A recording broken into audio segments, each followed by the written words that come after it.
Hey, I'm out here in the beauty of nature at the park. I really wanted to go live, but my service is not acting right enough to go live at this park. I always end up wanting to go live in the places that I have bad service at. Nonetheless, I want to get this message out here. I'm going to get this message out. Let me take a break and sit down. My baby's tired. I done wore her out. Say hi. Hi. So yes, it's fall equinox. Some people know it as the first day of fall. Many know it as the fall equinox. And so it not only symbolizes a new season, but it symbolizes a new shift in energy within the cosmos, within astrology and everything. So, you need some water? Here you go. Here you go, boo. Because I just saw something. Okay, yeah. But anyway, yes. So, the fall equinox, this message and this energy has brought in for me something that, I've been constantly reiterating to myself, and something to remind myself of, and something that I try to, remind my friends and the people close to me of. And the message is today, giving equal attention to your unconscious as you do your conscious. And whether equal in the aspect of equality comes in, that is fall equinox. Yes, babe. Fall equinox is a day where it is equally amount of day as it is the amount of night. So that message came through to me on this fall equinox and what it means to me today. And it's giving attention is just as much to your unconscious as you do your conscious. Now, what does that mean when it comes to this journey of enlightenment, this journey of self-development? When you're just on a journey of change, we tend to have a lot of conscious planning within our mind, right? We tend to do a lot of conscious planning on the things that we want to see, the things that we want to be, the attributes that we want to attain, the characteristics that we want to take on. And we do a lot of consciously planning, even when it comes to affirmations and mantras and things that are helping you program your conscious and in turn, of course, your subconscious mind. When we think in terms of like change and like healing, we always kind of think of it from the top, a conscious level, on the top of mind of, okay, well, in my mind, I should be better than this. I should react better than this. So the next time that comes along, I should act this way, or I need to act that way. That is your conscious doing. But what about the unconscious? Now, your unconscious stems from, and I talked about this before on my page, is that your unconscious acts come from the things that you have stored within your subconscious. And the things that were stored in your subconscious is how you reacted to the experiences in your life. So, to say that backwards, how you react to experiences, how you emotionally react to experiences is gonna be stored and remembered in your subconscious mind. And based off of those memories and that storage of those feelings, you will then act unconsciously, meaning not really knowing, it's not on the surface. Unconsciously, you are acting from those things that are within your subconscious. So why is it important to give attention, just as much as attention, to your unconscious as you do the conscious? It's like, most people, especially a lot of people out, a lot of coaches and things like that are out here, they only want to talk about, the affirmations, to think about the positive, the things to think about, the things that you want or that you desire, or the things that you do. But the reality is that is not taken away from what's embedded within you. You can plan, affirm, talk, mantra into your mind all day. But if those things are still within, if those things, those emotional reactions are still stored within your subconscious, you're still gonna unconsciously act in that way, no matter what you keep telling your mind how you want to act, or telling your mind how you're supposed to act, or telling your mind how you need to change that act. Well, yes, a part of it is the mind and how to make a change, because your mind decides the change, but your mind does not process the change. Your mind manipulates the change. So your conscious is kind of like only the plan, or the blueprint, or the outline, you know what I mean? Or the rubric, in a sense.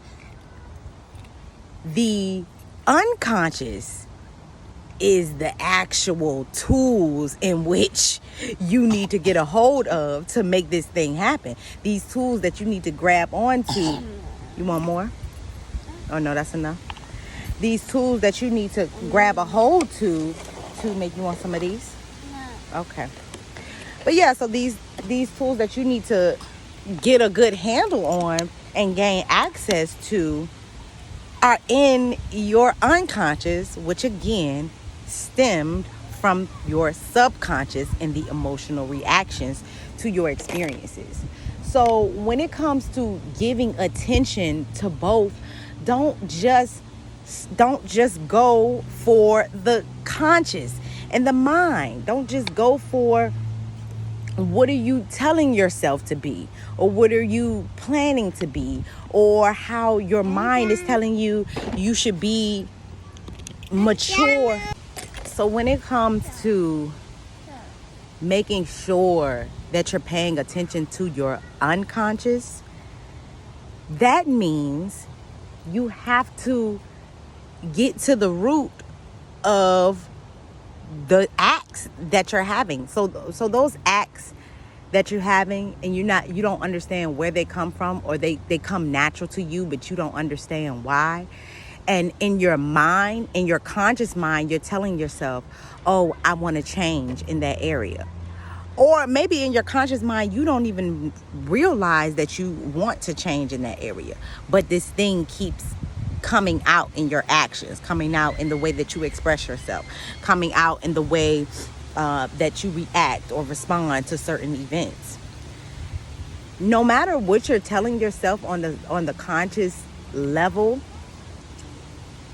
you still have to do the work with the unconscious and the subconscious for anything to process through.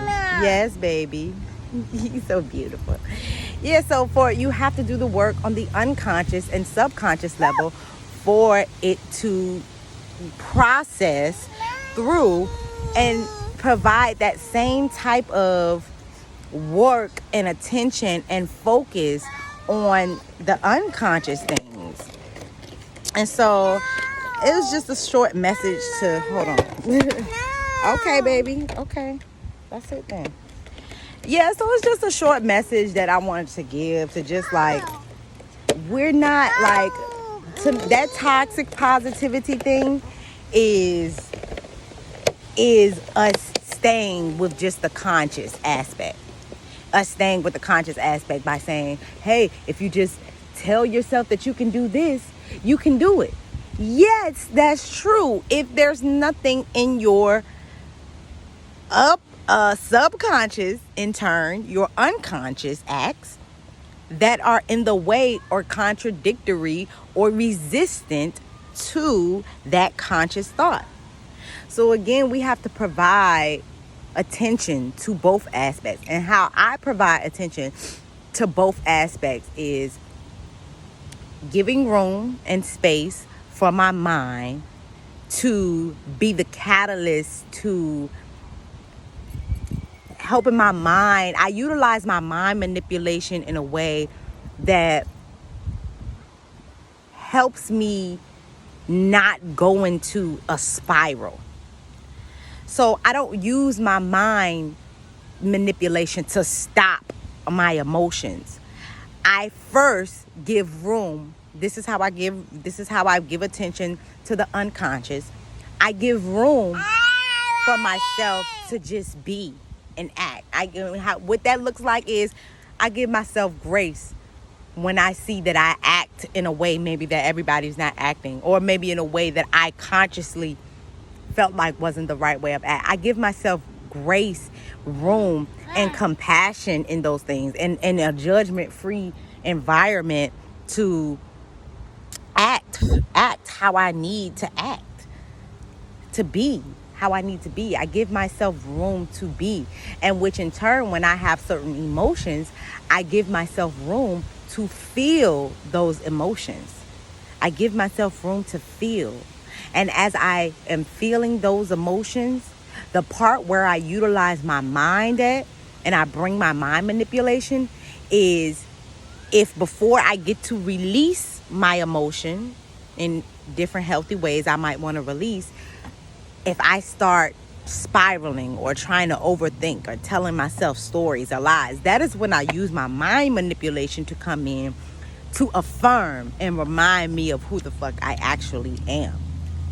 But I have to give room for both spaces. I can't just give room to the conscious planning of things and don't give room to the emotional aspect, which in turn puts things in your subconscious, which in turn causes unconscious acts.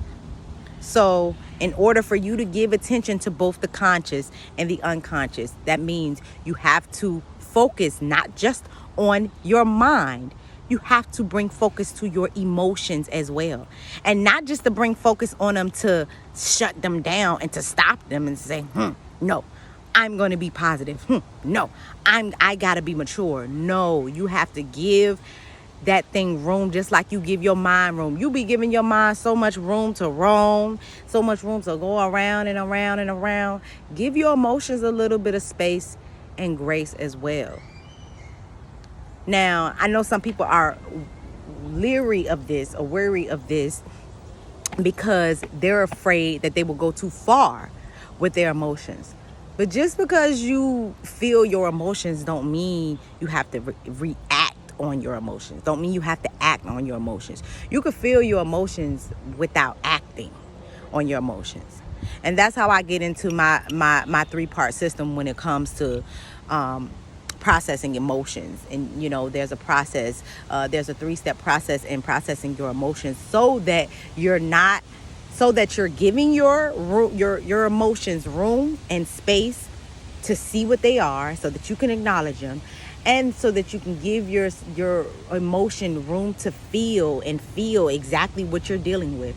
And so you can come in and bring your mind into it where it is needed, and you can utilize that energy of your emotion to release it up out of you or transmute that energy. And this comes with my three-part short shot system for processing your emotions in a way that's going to be serving for you and your higher self. So if anybody would like this work, would like to go deeper into this work of processing your emotions, not for the sake of being positive, not for the sake of just blasting off emotions however and whenever you want to, it's not for that sake, it's for the sake of balance. It's for that sake of equality within yourself. Okay? When you find balance and equality within yourself, you'll find balance and equality outside of you as well. So if you need this work, yes, okay, baby. If you need this work, definitely hit me up. Bonnie Anahata, hit me up on my artistic alignment page and let me know if you would like to go deeper into this work. Okay, I give thanks to you all. Y'all can comment down here below if you want to go deeper into this work and I'll reach out to you. Okay, I am Bonnie Anahata and I appreciate you for being here with me today. Peace.